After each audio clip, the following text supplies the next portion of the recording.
twongeye kubasuhuza ndetse no kubaha ikaze mwe mwese mukurikiranye channel y'Umutsindo TV, yaba ari hanze y'igihugu ndetse n'abari mu gihugu. Tunabashimira uburyo mukomeje kutugaragariza ko mudukunda. Uyu munsi rero turi kuwa gatatu tariki ya 11 z'ukwezi kwa 9 2024. Yes, rero akaba ari umwanya w'amakuru agezweho kuri izi saha. Yes, rero amakuru yacu reka tuhere kuri iyi nkuru ivuga ko M23 ndetse na FARDC rwabuze gica muri Masisi no muri Rutsuru. Kuri uyu rero wa gatatu imirwano ikomeye yongeye guhuza umutwe witwaje intwaro wa M23 ndetse n'ingabo za FARDC ndetse n'indi mitwe bafatanye imirimo harimo Wazalendo, aho barwaniye muri teritwari za Rutsuru ndetse na Masisi. Yes, muri iki gitondo rero cyo kuri uyu wa gatatu mu burasirazuba bwa Repubulika Iharanira Demokarasi ya Kongo, imirwano ikomeye yahuje umutwe wa M23 n'abarwanyi ba Wazalendo ahitwa Kibimba muri grupema ya Bukombo Shoferi Bwito, aho muri teritwari ya Rutsuru. Imirwano nanone rero bivugwa ko yiganje mu midugudu ya Sisa, Rubona n'ahandi mu birometero bigera kuri 4 uvuye Kizimba. Ni imirwano rero kandi yumvikanye i Masisi hagati ya M23 na FARDC n'ubundi mu masaha y'igitondo. Yes, ninakorera urusaku rw'amasasu rwumvikanye mu bice bya Bucori, Kinyabugize hagati ya grupema ya Bushusha na Bukombo.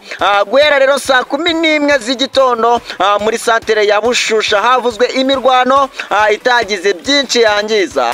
Indi mirwano rero ikabivugwa muri teritwari ya Masisi hagati ya M23 ndetse na FARDC muri grupema ya Kibabi, aho bivugwa ko kuva mu gitondo hari kuba imirwano ku dusozi twa Kabingo ndetse na Rutingita. Aha rero ni mu burengerazuba bw'umujyi wa Rubaya.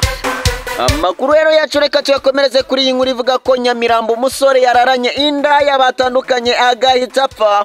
Yes, amayobera rero ni menshi cyane ku rupfu rwa Ndacyayisenga Valence wakoraga akazi k'ubumotari wapfuye nyuma yo gucyura inda y'abakararana barwana, ariko bamara gutandukana yasubiye mu kazi akaza gushiramo umwuka. Yes, ni amakuru yarashimangirwa na nyirinzu nyakwigendera yaracumbitsemo mu mudugudu wa Kiberinka i Nyamirambo, ho yabwiye itangazamakuru ko amaze amezi 4 ariko akunze gutahana inda y'abakararana. Gusa rero ngo ntabwo byaje kumuhira ngo kuko iyo yatahanye mu ijoro ryo ku itariki ya 8 Nzeri 2024 byageze mu rukerera akarwana nayo bishoboka ko bapfaga amafaranga ngo kuko nyuma yaje kuyishyura ikabona kuhava. Amakuru rero akaba avuga ko iyi ndaya yaje guhabwa ibihumbi 20 ibona kuva muri urwo rugo. Yes, nyuma rero yo kwanga kuhava nyakwigendera akayisiga bikekwa ko yaragiye gushaka amafaranga yo kuyishyura.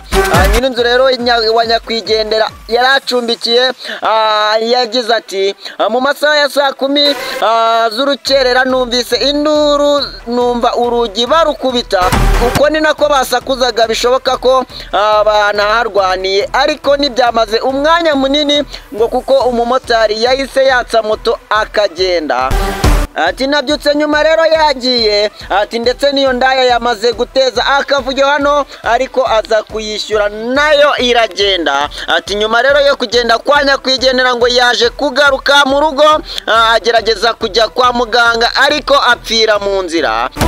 Ati ubwo rero narindi gukora isuku hano mu rugo imbere, ati nyakwigendera yagarutse afite intege nke, mubaza icyo yabaye aranyihorera. Ati yaje gukomeza rero yerekeza ku kigo nderabuzima cya Bugarama, ariko ageze mu nzira agira imbaraga nke yikubita hasi ashiramo umwuka. Ati rero bishoboka ko yaba yazize inzoga cyangwa bakaba barwanye akagira inyama yo mu nda yangirika ngo kuko nta gikomere yari afite. Abaturanyi rero banyakwigendera nabo baracyari mu rujijo, gusa basabaga abasore bibana gushaka abagore aho gucyura indaya ngo kuko biteza urugomo. Nanone bagasaba ko indaya yaba yakoze ibyo bintu yashakishwa ikaryozwa urupfu rw'uwo musore ngo kuko bakeka ko yarugizemo uruhare, ariko urwego rw'ubugenzacyaha RIB ndetse na polisi y'igihugu bahise batangira iperereza kuri uru rupfu rwa nyakwigendera ngo hamenyekane mu by'ukuri icyaba cyamuhitanye. Ngayo nguko. Yes, inshuti rero zacu zakadasohoka, reka amakuru yacu tuyakomereze mu myidagaduro kandi tuyare kuri iyi nkuru ivuga ko Gabiro Gitari yajyanwe mu rukiko na Ramberi imwishyuza arenga miliyoni 10.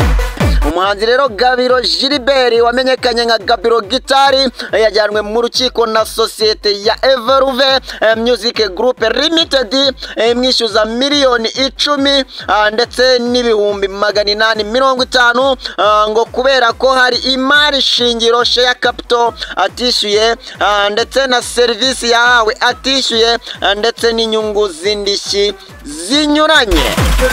Yes, aturugo ni gereza. Yes, uyu rero akaba ari 50 Cent watinye gushaka umugore.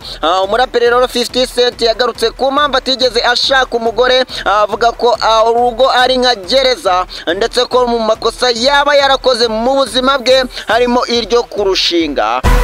Umuraperi rero wo muri Leta Zunze Ubumwe za Amerika 50 Cent yavuze ku bijyanye n'ubusiribateri bwe, avuga ko yakoze amakosa menshi ariko akaba atarigeze akora ikosa ryo gushaka. 50 Cent rero yabivuze ubwo yari ari mu kiganiro na The Late Show with nyuma yo kubazwa n'ikibazo n'umwanditsi Steven Klober niba yarigeze gushaka, maze agasubiza ko atazakora iryo kosa ngo kuko yumva ko kurongora ari ikosa rikomeye. 50 Cent rero yagize ati oya mfite umutekano, ntabwo ndimboye ndishimye, njya mbona urugo ari nka gereza y'abashakanye. Ati umuhungu wanjye rero aranezerewe, ati nakoze amakosa menshi ariko ntabwo nakora ikosa ryo gushaka. Usibye n'ibyo rero yavuze ko ubu ari ingaragu kandi ko yabigezeho mu kwirinda kwifuza cyangwa ngo akurikirane umugore uwo ari we wese, bityo rero kugeza ubu yifuza kubaho atarigeze ashyingirwa. Muri Mutarama rero uyu mwaka 50 Cent yanditse ku rubuga rwe rwa Instagram intego afite uyu mwaka. Imwe rero muri izo ntego harimo kudashaka umugore. Ngayo nguko. Anshuti rero zacu dusubikiye amakuru yacu, nkaba nabashishikariza gukurikirana andi ku munsi w'ejo, nkaba nababwira ngo mugire umugoroba mwiza. Mwari kumwe nanjye Dani Dash. Ciao ciao.